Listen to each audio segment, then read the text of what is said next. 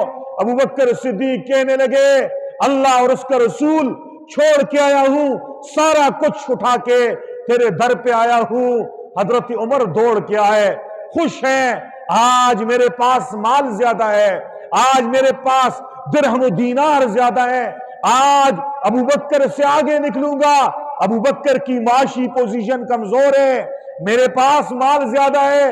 نیکیوں میں مقابلہ کرنے کی عادت حضور کے صحابہ کرام کی تھی، دنیا میں نہیں، نیکی کمانے میں آگے نکلنے کا یہ مقابلہ اور مسابقہ ہے۔ عمر سمجھ رہے ہیں آج فرسٹ پوزیشن میری ہے، آج ابو بکر سیکنڈ پہ ہوگا، تھرڈ پہ ہوگا، فرسٹ ہو تو عمر ہوگا۔ آئے ڈیروں سارا مال لے کر حضور نبی کریم صلی اللہ علیہ وسلم کی خدمت اقدس میں حاضر ہوئے۔ حضور نے پوچھا فما ابقیت فی اہلک، اے عمر گھر میں ہے بیوی بچوں کے لیے کیا چھوڑ کے آئے ہو؟ عمر نے سوال سنا، چہرے کا رنگ پیلا پڑ گیا۔ حضور میرے مال کو نہیں دیکھ رہے، ابو بکر کی گٹھلی کو نہیں دیکھ رہے کہ میرا ڈھیر ہے، ابو بکر کے چند سکے ہیں وہ بھی کپڑے کی گٹھلی میں باندھے ہوئے ہیں۔ حضور نے سوال کا انداز بدل دیا، گھر میں کیا چھوڑ کے آئے ہو؟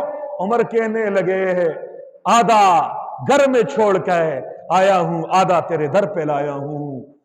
اللہ اکبر کبیرہ۔ عمر پیچھے رہ گئے، ابو بکر آگے نکل گئے، سارا مال اللہ کے لیے دے دیا۔ اللہ کو یہ ادا اتنی پسند آ گئی، جبرائیل امین آسمانوں سے دوڑتے ہوئے آئے، فرشتوں کے ساتھ آئے۔ جبرائیل امین نے ٹاٹ کے کپڑے پہنے ہیں، ببول کے کانٹوں سے اس ٹاٹ کو سیا ہے۔ حضور نے پوچھا جبرائیل آج ٹاٹ کے کپڑے کیسے پہنے ہیں؟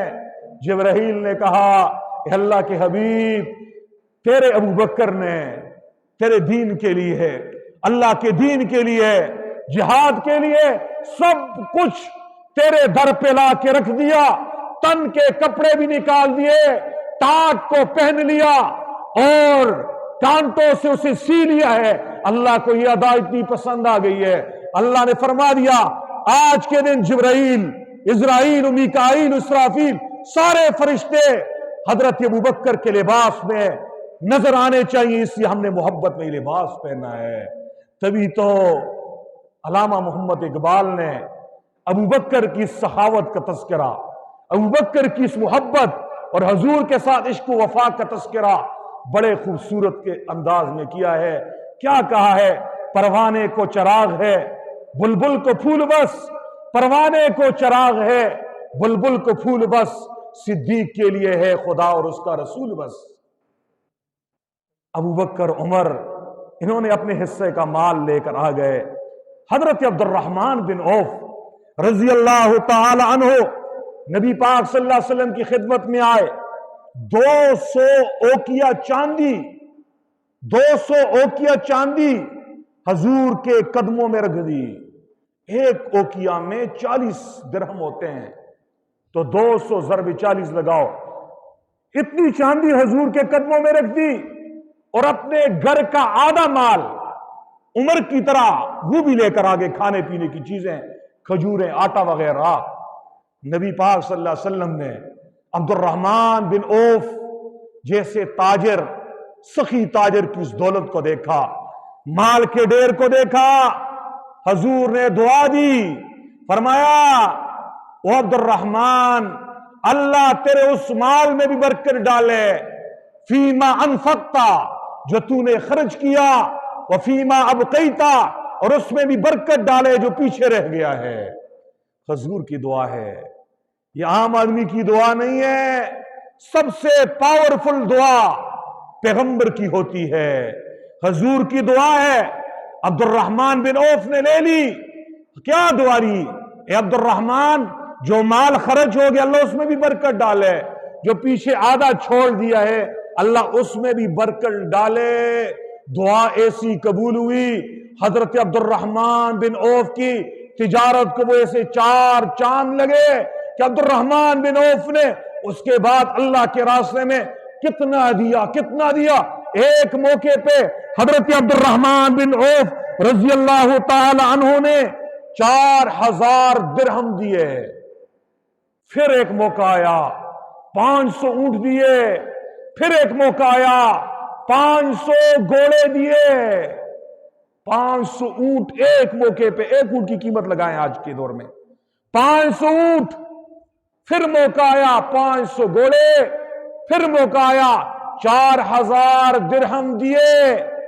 اور جب دنیا سے پردہ فرمانے کا وقت آ گیا، 75 سال کی عمر ہے، سن 41 ہجری ہے، بستر مرگ پہ ہیں، عبد الرحمن بن عوف رضی اللہ تعالیٰ عنہ ایک وصیت کر رہے ہیں۔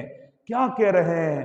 کہتے ہیں اپنے ورثاء سے، جب میں دنیا سے چلا جاؤں، فرمایا اللہ نے مجھے بڑی دولت دی ہے، حضور کی دعا کی وجہ سے دی ہے، اس لیے ایسا کرنا ہے، میرے دنیا سے چلے جانے کے بعد آپ نے 50,000 دینار میرے ترکے میں سے اللہ کے راستے میں غریب غربا کو، مجاہدین کو، طلباء کو، غریبوں کو دو، اللہ کے راستے میں دو، 50,000 دینار۔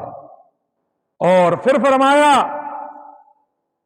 باقی ترکے میں سے فرمایا 400 دینار ہر اس صحابی کو دو جس نے غزوہ بدر میں شرکت کی ہے اور ابھی وہ حیات ہے۔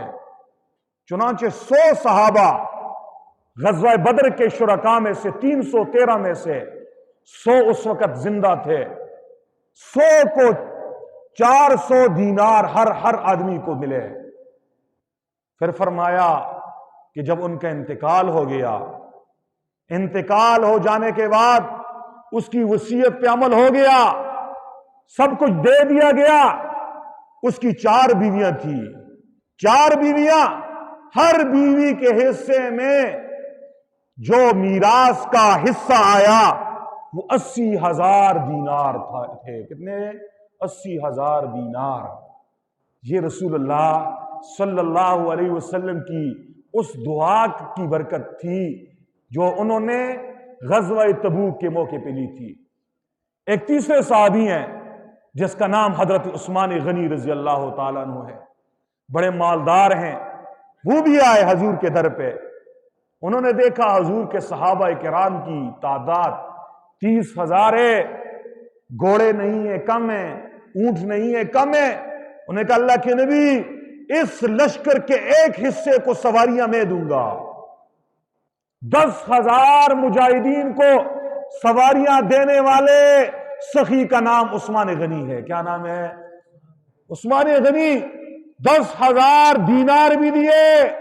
فرمایا اللہ کے نبی 10,000 دینار، 10,000 مجاہدین کو گھوڑے، اونٹ، 10,000 مجاہدین کو تلوار، نیزہ، زرہ، نیام، خود، 10,000 مجاہدین کو راشن میں عثمان دوں گا۔ مال اللہ نے دیا ہے تو دل بھی عثمان جیسا ہو، دل بھی عثمان اور عبد الرحمن جیسا ہو۔ پھر مال کمانے میں، تجارت کرنے میں کوئی مذائقہ نہیں ہے، دل قارون کا ہو، اور مال اللہ سے مانگے، اللہ ہم سب کو اس سے بچائے۔ یہ دے دیا۔ نبی پاک صلی اللہ علیہ وسلم نے حضرت عثمان غنی رضی اللہ تعالیٰ عنہ کے 10,000 دینار سونے کے سکوں کو حضور دیکھ رہے ہیں، چمک رہے ہیں نا، حضور اس میں سے ہاتھ ڈال رہے ہیں، اچھال رہے ہیں، ہوا میں یوں اچھال رہے ہیں، چہرہ خوشی سے چودنی کے چاند کی طرح چمک رہا ہے۔ پھر فرما رہے ہیں یا عثمان، او عثمان، او میرے پیارے عثمان، آج کے بعد تو جو بھی عمل کرے تیرا کوئی عمل تجھے نقصان نہیں پہنچا سکتا، تیرے سارے گناہ معاف ہو گئے ہیں، تیرے سارے گناہ معاف ہو گئے۔ یہ تو وہ لوگ تھے جن کے پاس مال و دولت تھی۔ ایک صحابی انصاری ہے، غریب صحابی ہے، نام ابو عقیل انصاری ہے۔ انہوں نے دیکھا حضور نے اعلان کیا ہے، گھر میں گئے دیکھا 1 روپیہ نہیں ہے، 1 کھجور کا دانہ نہیں ہے، 1 روٹی نہیں ہے، کچھ بھی نہیں ہے۔ دل افسردہ پریشان ہے کہ حضور نے چندہ مانگا ہے اور میرا حصہ اس میں نہیں۔ چنانچہ پریشانی کے عالم میں ہے، سوچتے سوچتے ذہن میں ایک تدبیر آ گئی، کہنے لگے غزوہ تبوک میں میرا حصہ بھی پڑنا چاہیے۔ گئے ایک یہودی کے پاس، وہ یہودی اس سے کہنے لگے او یہودی، ایسا کرو، آپ کا یہ باغ ہے، آپ اس کو سیراب کرتے ہو، پانی کی ضرورت ہے، سخت گرمی ہے، دیکھو آپ کی یہ درخت جو ہے نا یہ خشک ہو رہے ہیں، پھل خراب ہو رہا ہے۔ وہ کہنے لگا بارش نہیں ہے اس لیے پھل خراب ہو رہا ہے، اور اس باغ کو پانی کون پلا سکتا ہے، باغ کو پانی سے کون سیراب کر سکتا ہے؟ حضرت ابو عقیل انصاری کہنے لگے اس طرح کرو، مجھے یہ ملازمت پہ رکھو، میں آپ کے باغ کو سیراب کروں گا 1 رات کے اندر اندر۔ اس نے کہا ٹھیک ہے۔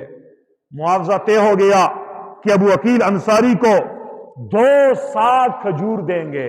کتنے سا؟ 2 سا کھجور دیں گے۔ سا پیمانہ ہے، جسے ہمارے ہاں اوڑی کہتے ہیں۔ 2 سا کھجور دیں گے۔ چنانچہ پوری رات ابو عقیل انصاری اپنے ہاتھ سے کنویں سے پانی نکال رہے ہیں، باغ کو سیراب کر رہے ہیں۔ صبح ہوئی، صبح کی روشنی جو ہی نمودار ہوئی، ابو عقیل انصاری نے اپنا کام مکمل کر دیا۔ 2 سا کھجور حضور کے پاس لے کر آ گئے، آدھا کیا، فرمایا اللہ کے نبی یہ آدھا میرے بچوں کا حصہ ہے، یہ آدھا مجاہدین کا حصہ ہے، اسے قبول کر لیجئے۔ آدھا گھر پہنچایا، آدھا حضور کو دیا۔ نبی پاک نے ابو عقیل انصاری کے 1 رات کی اس کمائی کی کیسی قدر کی۔ انبیاء کرام اور اللہ عز و جل یہ نہیں دیکھتے کون کتنا دے رہا ہے، وہ یہ دیکھتے کون کتنے میں سے کتنا دے رہا ہے۔ ایک غریب ہے، 100 روپیہ ہے بیچارے کے پاس کل، وہ 1 روپیہ دے رہا ہے۔ دوسری طرف 1 کروڑ پتی ہے، وہ کروڑوں میں 1000 دے رہا ہے۔ اللہ یہ نہیں دیکھتا 1000 زیادہ ہے یا روپیہ، یہ دیکھتا ہے کتنے میں سے کون کس جذبے و محبت اور اللہ کی رضا کے اخلاص کے ساتھ دے رہا ہے۔ حضور نبی کریم نے پوچھا آپ نے یہ کھجوریں کہاں سے لائیں؟ کارگزاری سنائی۔ نبی پاک صلی اللہ علیہ وسلم کی آنکھوں میں خوشی سے آنسو آ گئے، اپنے صحابی کو شاباش دی، فرمایا ابو عقیل انصاری تیرے اس 1 سا کھجور کی قیمت کتنی ہے؟ فرمایا میرے صحابہ یہ راشن کا ڈھیر لگا ہے، کھجوروں کا ڈھیر لگا ہے، یہ آٹے کا ڈھیر لگا ہے، یہ روٹیوں کا ڈھیر لگا ہے، یہ پنیر کا ڈھیر لگا ہے، مختلف اشیاء خوردنوش کے ڈھیر لگے۔ حضور نے فرمایا ہر ڈھیر پر ابو عقیل انصاری کی کھجوروں میں سے 2 کھجوریں اوپر بکھیر دو۔ صحابی نے ساری بکھیر دی۔ حضور کے ہاتھ آسمان کی طرف اٹھے، آنکھوں میں آنسو ہیں، اور میں اللہ تیرے پیارے بندے میرے پیارے صحابی ابو عقیل انصاری کی یہ پاک کمائی میں اوپر ڈال دی ہے، نیچے جس کا جو بھی مال ہے یا اللہ اس کی برکت سے سب کو پاک کر دے، سب کو قبول کر دے۔ یہ غزوہ تبوک کی ابتدا ہے اور چندے کا اعلان ہے، اور چندے کے اعلان پہ صحابہ کرام کی صحابت کا